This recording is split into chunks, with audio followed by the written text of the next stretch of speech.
Good morning and welcome to Directions. It's a pleasure to have you here, and this show is all about interviewing people and talking and sharing about how life's changes bring different directions in our life regarding jobs, marriage, occupations, vacations, further education, you name it, it's out there. And we want to help you in navigating your directions. And so today my guest is Dan Diercks. Hi, Dan. Hi, it's great to be here today. Good to have you here. So I've known Dan originally as a educator, superintendent, something like that at Lifegate Christian School. But you had a life before that and you have a life after that. And so you've had a lot of directional changes that affected you even moving from another state and so on. So let's back up a little bit. We don't have to go all the way back to when you were born, but which probably was not that long ago because he's such a young guy. But tell us what you were doing in Iowa and where you were doing it before you came to Nebraska. So I was born and raised in north central Iowa in a very small town of about 1,500. See, I just said we don't have to go all the way back to your birth, and he jumps to his birth. But I could go through that really quick. Okay. My dad was a veterinarian. My mom was a stay-at-home mom. Grew up in the Methodist church, and I would say that my parents raised me in a Christian home, and they were both parents of integrity, Christians of integrity, so they walked the talk. And so that developed me into some of my leadership skills. And ever since, sorry, I'm going back again, ever since elementary, I always wanted to be a teacher. And I thought that I wanted to be a coach and then maybe teach on the side a little bit. You didn't want to be an astronaut or no a truck driver? President, no. President, yeah. Maybe a veterinarian like my dad, but he needed a doctorate. And so I thought that was too much education, too many hoops to go through. And so, no, I always wanted to be a teacher, and I had some wonderful teachers in my life that influenced me and impacted my life, and so I wanted to be just like them. And I love competing in athletics, but also in performing arts. And so I did both of those when I was in high school. So what sports were you involved in that you loved? What to this day? Now, that's interesting because I'm too old to participate too competitively in sports now. But I started out in basketball in middle school and also in football. And then when I was in high school, I didn't realize it at the time, but I had 1 year of track as well as basketball and football in high school. And then I played 1 year at Iowa State University in Ames, Iowa. And the next year I got cut. And so I was on a JV team at Iowa State University. So did you watch this last weekend when Iowa State absolutely they beat Iowa? Isn't that what I heard? That's exactly right. And in the last second, they kicked a field goal to win it by a point. All right. And so, but then also you got to understand now, and we'll get to that later, the Huskers also won. And so we have to make sure that we include them. Cyclones are number one, Huskers are number two when I think of athletics. Excuse me if you like these teams. I have a good weekend. If Notre Dame and Dallas both lose, Dallas didn't lose, but Notre Dame did. So it's like pretty good. Okay, go ahead. Keep going. That is definitely a side note. Yeah. And so I wanted to go to Iowa State University because my mom and dad did. No other reason. And when I thought I wanted to be a science teacher until I got a D in biology my freshman year. And then I started looking at what else can I teach. And I'm the same way. I got a D in geometry, and then I married a lady who has a mathematics undergraduate degree. Yeah, that's really good. And so then I had, I'd say a grandfather-like person, Al Sherrick. I remember his name to this day. But I took an introductory course in industrial education and technology. And I didn't know what that was. Now I like shop classes in high school, so I thought I'd take it. And then I realized that I could be a shop teacher. That's what I call it. Today they call it industrial education and technology, but I called a shop teacher. And so that's what I graduated as a shop teacher. And I realized that I had to be a teacher first and a coach second. What year did you graduate from high school? Graduated in 1979, and then I took the long path to get my bachelor's degree and took 5 years in order to get my industrial education. And the little town you grew up in was where again? North Central Iowa, in a small town called Rockwell near Mason City, Iowa. Near Mason City, really? Well, which side of Mason City? South side, 10 miles straight south. And then So my dad worked that area, about a 10-mile you radius. probably don't know this, but I pastored in Hampton, Iowa for a Oh while. yeah. I So mean, that's right down the Hampton is street. another 10 miles to the south of Exactly. Rockwell. Yeah, when you said that, I was like, okay, I bet we have a connection that we don't know about. So. Absolutely. Yeah. Absolutely. No, I have a lot of different connections in Hampton, and no, but that's where I grew up, and so we know the area very well. Beads Lake is somewhere that. Well, we used to drive up to Mason City, shop at the Super Target, and everything else, and yeah, so. That's all that was around. was Clear Mason Lake. City. Went to Yep. Clear Lake, that area and stuff, yeah, so, yep. Yep, and just basically on the border of Minnesota as well. So going up to the Twin Cities was nothing. Right.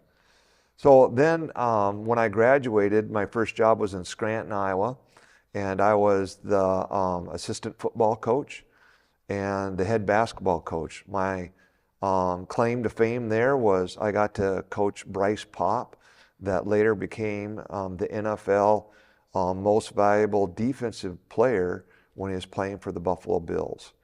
And so, and then I was a head basketball coach, which as a rookie, first year of being a teacher and a coach, was a little bit unique, but I love that experience. I have pro football connections too. No, you do, and who's that? Well, my dad played for the Rams. Was he an MVP though? We sort of, yeah. Anyway, not MVP, but he played in the Cotton Bowl too, and it kicked the extra point. He played running fullback, quarterback, kicker, defense. He kicked the winning field goal. It was the only non-collegiate team to ever play in the Cotton Bowl, and they beat Texas 10-7. All right, since Sorry. we're talking, And his brother, my uncle, played for the Packers. So I got a lot of football in my family. well, now you've raised a whole new thought line, because my dad played for Iowa State when they were the Big Seven. Okay. And then he was offered 2 professional contracts from the New York Knickerbockers and the Denver Nuggets. And to take a guess, this is in the mid-50s, how much they were going to pay him to be a professional basketball player. I know, because my dad played pro football before that, so I know it wasn't much. So It was about $1,500. yeah. And then the thing that I remember, and I have the basketball today, is when Nebraska was in the Big Seven at the time in the 50s. And my dad has a basketball when he was the high scorer, and they beat Nebraska Cornhuskers like 100-60. So again, some memories from my dad. 6'8", I was 4 inches shorter, so I never got to be that kind of height that my dad. So did you play football then? No, my dad just let us choose what we wanted. I played basketball, tennis, soccer. Was in a great marching band. I went marching the Rose Parade, went to Europe, so I got to do other things. So, Well, but then, I was real skinny, and I was like in high school. I was 6'8", and yeah. I had to run around the shower just to get wet. That's how skinny I was. And I was like, I wouldn't have been a good football player. But I did, also you had to plug the drain so that you didn't go down through it. Because I did play a little bit in middle school and was the kicker like my dad was. But anyway, let's get off of football a little bit. Okay. Well, let me get back to where my teaching. So I taught 1 year in Scranton, and then I moved again back to North Central Iowa in a small town called Nora Springs, and that's to the east of Mason City, about 6 miles. And I was an industrial arts or shop teacher there for 18 more years. Wow. During that time, I had different mentors of mine, administrators, that encouraged me to get my administrative degree. And I went ahead and did that, again through Iowa State University. They made it very handy because I could go to school at NIAC, if you remember that. That's North Iowa Area Community College. And the professor would come up, and I'd be there once a week. Worked out very well. And I got my first master's degree in educational leadership. And then in my last year of that, I got a job in Buffalo Center, Iowa as a high school principal. And I was there for 4 years as a high school principal. And then I moved to, that's Highway 9, all the way across the state to the far northeast northeast corner of Iowa to the school district is called Allen-McKee. So for those, if you're watching, Highway 9 is somewhere between Highway 10 and Highway 8. But you can look it up on And it the goes map. all the way across the state so- on the northern side of Iowa. So then I was there for 8 years, and I was a high school principal in Waukon, Iowa. And my principal there, my superintendent there encouraged me to get my either doctorate or a second master's degree in becoming a superintendent. And he really encouraged me, and I did that. This time I went through University of Northern Iowa, which is in Waterloo, Cedar Falls. But for our audience, they might not know that. They're called the Panthers. They're UNI Panthers. And 2 years later, I got my certificate to become a superintendent. And then I went to, I'd say it was a Division II school in Iowa, which is pretty good. We graduated about 100 students. And I was a superintendent at a town called Olwine. And that was just northeast of we call them the Twin Cities of Iowa, which is Waterloo and Cedar Falls. And I was there for 2 years. At that point, I'd served 33 years. I don't know if you've added them up or not. But I was just doing it in my head. So is 33 It correct? was 15:33 on the clock. I knew it immediately. So I was in Iowa for 33 years, and then I had the opportunity to look for a place that was closer to my grandchildren. Also, the school that I was with and I didn't necessarily agree on priorities of what came first. And I chose students to be first, and that didn't necessarily agree with them. And so my contract was not offered to me after my second year at Olwine. And so I had to look for another job. And my wife and I thought that we should look closer to our grandchildren, which were being just born and raised in Council Bluffs, Iowa. So this is the way I tell it, Jay. I wandered in the rural Iowa desert public school for 33 years. I beat Moses by 7 because he wandered in the desert for 40 years. And then I crossed over the Jordan, or in this case, the Missouri, and found what I call the Promised Land, which is just new ground that the Lord wanted me to be part of. And that's how I ended up as a superintendent of Lifegate Christian School. But did you encounter a burning bush? That's the big question.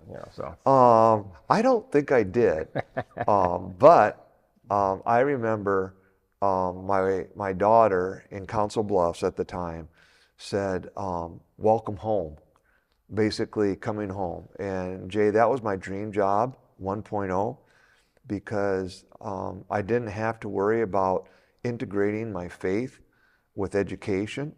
And I realized that education is something that can break people out of a cycle of poverty. And in Iowa, our probably biggest diversity was socioeconomic status. So I want to interrupt for a minute. You had a lot of job changes in Iowa.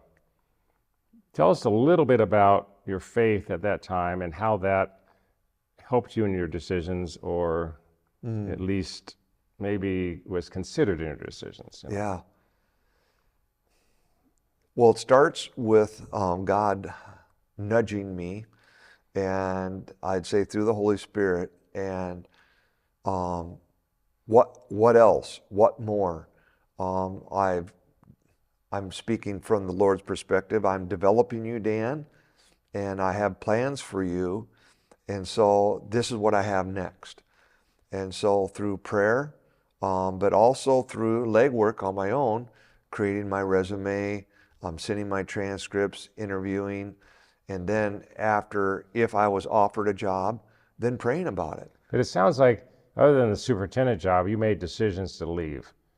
The superintendent job, you said your contract wasn't renewed, so you were one place 4 years, this place, across the state, doing shop, doing this, doing that. A lot of And all in Iowa too. I mean, you never branched out to another state near you, you know. Yeah. Every job that I had, I loved. And whether it was being a shop teacher in Scranton, or a shop teacher in Norris Springs, or a principal at North Iowa in Buffalo Center, or being a principal in Waukon, or being a superintendent at, because that's as far as we got, in Oelwein, I really loved that job. It was a new challenge. I felt like I made a difference when I was there, and I trusted the Lord in timing. I would love to have stayed. I was ready to move from North Iowa. I was ready to move from Waukon to a bigger challenge, and I was encouraged by my boss, my superintendent. I would say that I was not ready to move on from Oelwein, but it happened. And so I took what I was given, and I was looking for another job.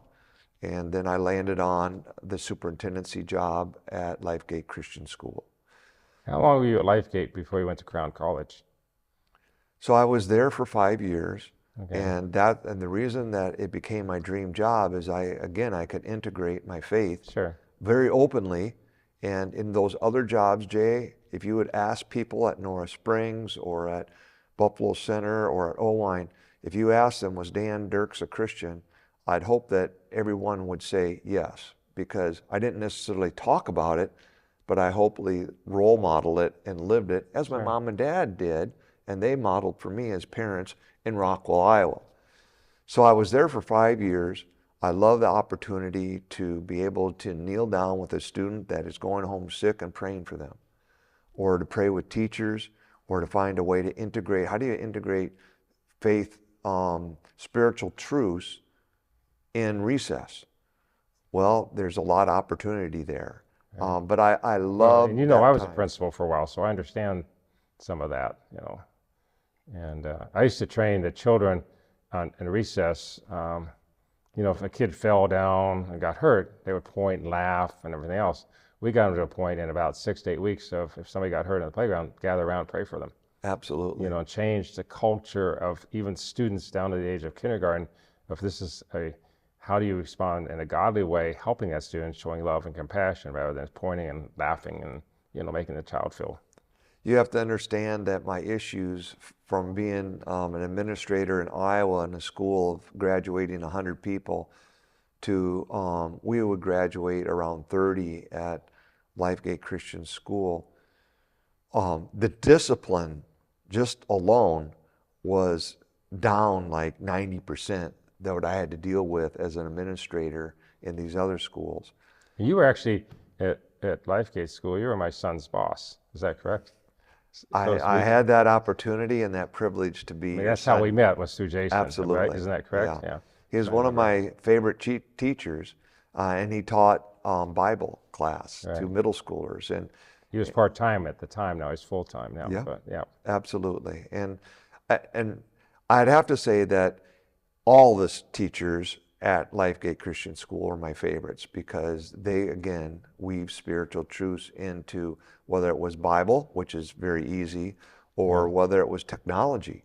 And so that was really nice. I really appreciate that. Let me share you one of my philosophies as a superintendent. And that is, if you take one of the questions that was asked most when I was at Lifegate by the teachers was, what's your philosophy on discipline? Well, I came to the point of basically saying, let's take the word discipline. I believe in discipline. I believe in high standards. However, if you take that word discipline and you take off the last couple letters of that, what does that turn into? Disciple. Right. And so our goal is students have choices to make. There's consequence to those choices. And if we can help guide them as influencers, which teachers are, leaders in the classroom, to make better decisions, we're discipling them on how to do that. Right. So that kind of brings me up to my last gig. So that was my dream job 1.0. We went through a lot of construction project. We went through We went through the pandemic when I was at LifeGate. And that was something interesting, Jay. They never taught us Pandemic 101 in college. So that was just a kind of take it. They didn't teach me assistant or secretary 101 either, so. Absolutely. You know. But the thing is, with the guidance of the Lord and praying through those decisions, when I look back at the decisions we made at LifeGate when we were in the middle of the pandemic of COVID, I wouldn't go back and change one of those decisions of today. And we struggled through some. I had people mad at me on both sides, Yep. Liberal and conservative, but the Lord got me through that. Mask and no mask, and Absolutely. vaccination and no vaccination, Yeah. and on it goes. Yeah. Yep, and now we know a lot more of the truth. So that after 5 years at LifeGate, then it was time, I guess, to transition. Again, I was not given a contract to sign, and so basically, I would call that being fired or terminated. They would not see it that way. And so now I'm left at age 58 or 59 without a job.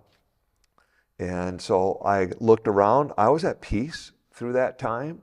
I knew that the Lord had something for me. So again, I got my resume together, got my transcripts together, started applying at a few different jobs. And my wife found this one at Crown College. To this day, we don't know how we got it. I mean, how we found out about it. And so it was definitely the Lord. And I applied for it. It took me 3 months and 7 interviews to get through the process of becoming what I am now, which is the director of Crown College that's right here in Omaha. Our central campus is up in the south west corner of the Twin Cities, and we have a facility here. And so I call this my dream job 2.0, and I'm just starting my 3rd year as the director of Crown College here. What do these numbers mean? 1.0, 2.0? You've used them earlier in the interview. Yeah. So a lot of people always say, "What is I want? This is what I believe is my dream job." Every job that I had was a dream, and I really enjoyed. However, when I got to LifeGate, I realized that this is what I want to become, because I believed in academics, I believed in education, but I also had a strong faith, and I could merge those together, and they could be seamless. Whereas before, I had to be careful Sure. how I filtered out, or how I spoke, or how I prayed, or when I prayed, and I didn't have to hide that anymore. Now, I believe that, I've always believed this, that everybody has value. In fact, everybody has great value. So whether when you're in the womb, when you're a young child, whether you're a 63-year-old, or 40 or 20-year-old, you have value. And that value is continually growing and developing throughout a lifetime. Sure. So I would say that my mission is to discover that value in you, Jay, or in somebody else, and then to find a way to grow that and develop that through education. And then that's not the ending spot. The ending spot is, how can I develop that education that I've had and that growth that I've had into a ministry or a purpose for the Lord. And that could be being a custodian at a school, or it could be an administrator or a doctor, a veterinarian, stay-at-home mother, stay-at-home father. Any of those things you can use to serve the Lord. So we have about 2.5 minutes left. Just share about Crown College, what you like, why you're there. If somebody's interested in finding out more information, give us, literally you have 2.5 minutes, right at 2, so I can wrap it up. So yeah, you bet. So I believe that I've been called 2 things, and I don't mind being called this. One is a change agent, and the other is a maverick. Now, maverick is somebody, I think of a wild Mustang that basically runs in the wild, but sometimes runs too fast. So when I first started at Crown College, we had 2 different pathways for master programs. One was in Christian ministry, the other one is in our graduate school of counseling, so becoming a counselor. And it was basically at the graduate level. Since then, and actually, Jay, in the past year, since I've talked to you last, we started 3 new initiatives. That's crazy, especially at the college level. One is we started last fall in October, and it's called Crown 30. So anybody that wants to get a college credit and they just want to have a taste of growing in their faith or deeper in their Bible knowledge or in theology, they can take these classes once a week for 3 hours for 7 weeks, and then you get 3 credits. It's called Crown 30. The next initiative was last March, and it was called H2H, Hope to the Hopeless. It's a prison ministry in Tecumseh. And basically what my job is defining instructors and the course sequence in order to get enough credits for an associate's degree in Christian ministry. And so in 2.5 years, the inmates will have that degree. Our third initiative that we just started this fall is dual enrollment. So that's for juniors and seniors, and we're targeting homeschoolers, and they can get both high school and college credits simultaneously through Crown College by coming to our facility. It's called The Porch, right near Christ Community Church, and they can get college and high school credit at the same time. 4 classes in the fall. We're going to teach another 4 classes in the spring. So I got to wrap it up. Sorry. So for our guests and our listeners today, viewers, thank you so much for tuning in. What you heard was just an elaborate way of all sorts of job changes within the structure of education, God leading him step by step. Amen. And showing him where, and sometimes the door closes and it's not necessarily his fault or anybody's fault, it just closes, but that then is a key to opening another door somewhere else. And so as we conclude today, I just want to thank you for tuning in. If you've got a direction that you're facing, seek the Lord, seek good friends, talk to other people, get good counsel, and discover where you're to be. I believe you will be shown the right way to go and you'll make the right choices. We'll be talking more about this in our next show. Thank you so much for tuning in today. Goodbye.